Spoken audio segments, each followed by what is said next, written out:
Hello guys, welcome to BMS वाला। आज हम पैथोलॉजिकल लेक्चर लेके आए हैं।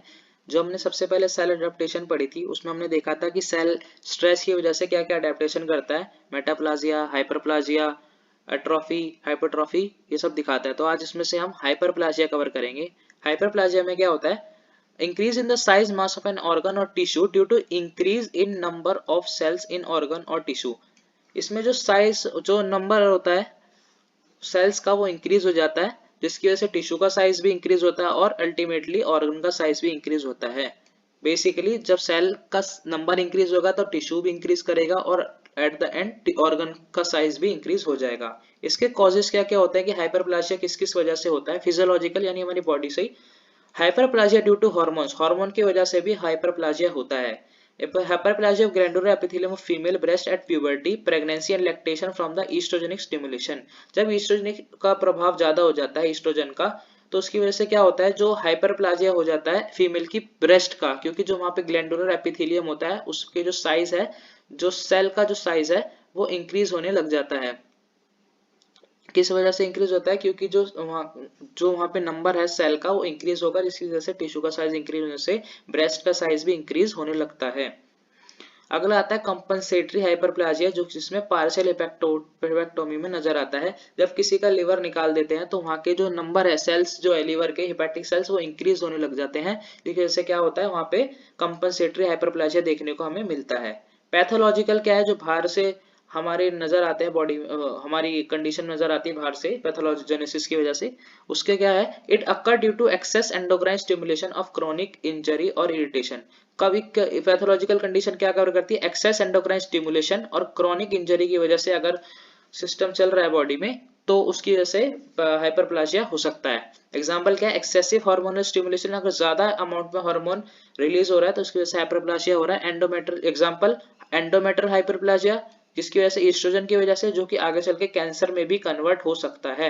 और बिनाइन प्रोस्टेटिक हाइपरप्लाजिया, जिसकी वजह से हो रहा है एंड्रोजन की वजह से हो रहा है।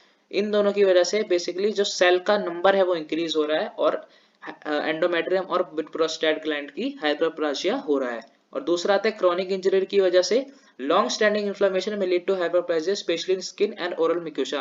अगर बहुत टाइम से इन्फ्लेमेशन चल रही है और उस पर ध्यान नहीं दे रहे तो हाइपरप्लासिया भी हो सकती है, जैसे कि स्किन और ओरल म्यूकोसा में हो सकती है।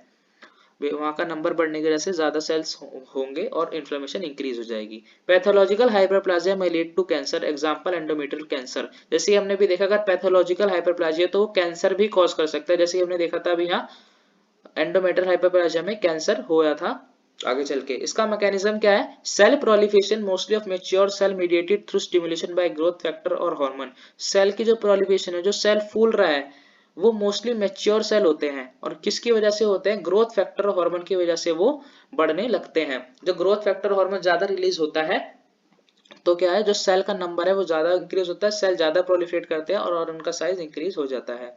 मॉर्फोलॉजी क्या है इसकी?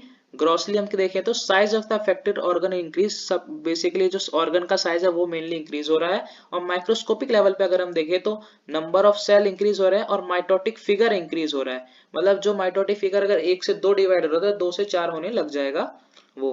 अगला आता है मेटाप्लाजिया। मेटाप्लाजिया में क्या होता है? It is a reversible change in one cell type is replaced by another adult cell type. ये क्या है? एक रिवर्सिबल चेंज है मेटाप्लाजिया, जिसमें से पूरा का पूरा सेल दूसरे सेल टाइप से चेंज हो जाता है। अगर मान लो ए सेल था तो अगर स्टिमुलस मिली तो वो सेल पूरा रिप्लेस होके पूरा बी सेल टाइप के सेल से रिप्लेस हो जाएगा। इसके कॉज क्या है? Metaplasia is usually fully reversible adaptation response to chronic persistent injury. अगर कोई क्रोनिक बहुत टाइम से इंजरी चल रही है तो वहां पे मेटाप्लाजिया शो करता है कि वहां का जो पूरा का पूरा सेल सिस्टम है वो पूरा चेंज होकर अनदर सेल टाइप से रिप्लेस हो जाता है। इफ स्टिमुलस इज रिमूव्ड, और जब स्टिमुलस हटा दिया जाएगा मतलब इंजरी ठीक हो जाएगी तो वापसी अपने नॉर्मल कंडीशन में वो सेल आ जाएगा। Replacing cell type is usually more suited to a change in the environment.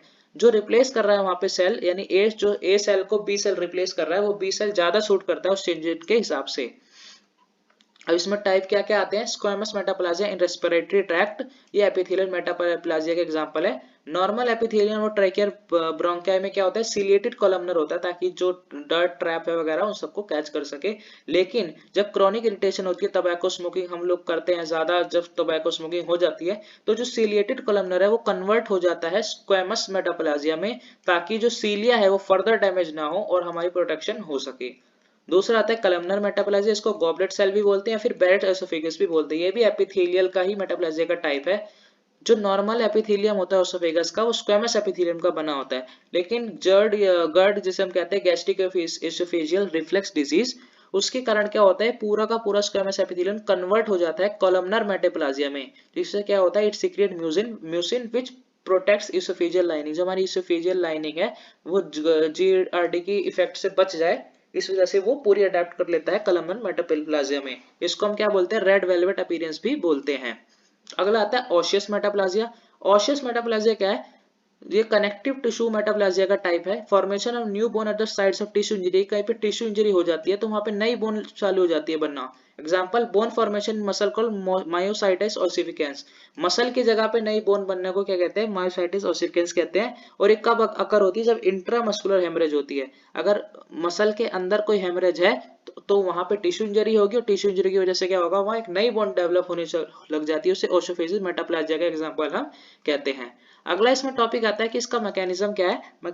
Due to reprogramming of precursor cell. Metaplasia कब होता है, जब रीप्रोग्राम होने लग जाते हैं उसके प्रिकर्सर सेल, मतलब उसके जो पुराने वाले सेल्स है वो रीप्रोग्राम करने लग जाते हैं, जो उसको बना रहे थे वो रीप्रोग्राम होने लग जाते हैं। जैसे कि स्टेम सेल्स और undifferentiated mesenchyme cells. Stem cells इन्हें बनाते हैं और ये रीप्रोग्राम होने लग जाएंगे तो उनकी पूरी की पूरी जगह रिप्लेस कर देते हैं, that are present in the normal tissues. तो थैंक यू गाइस, इस वीडियो में इतना ही, मिलते हैं नेक्स्ट वीडियो में।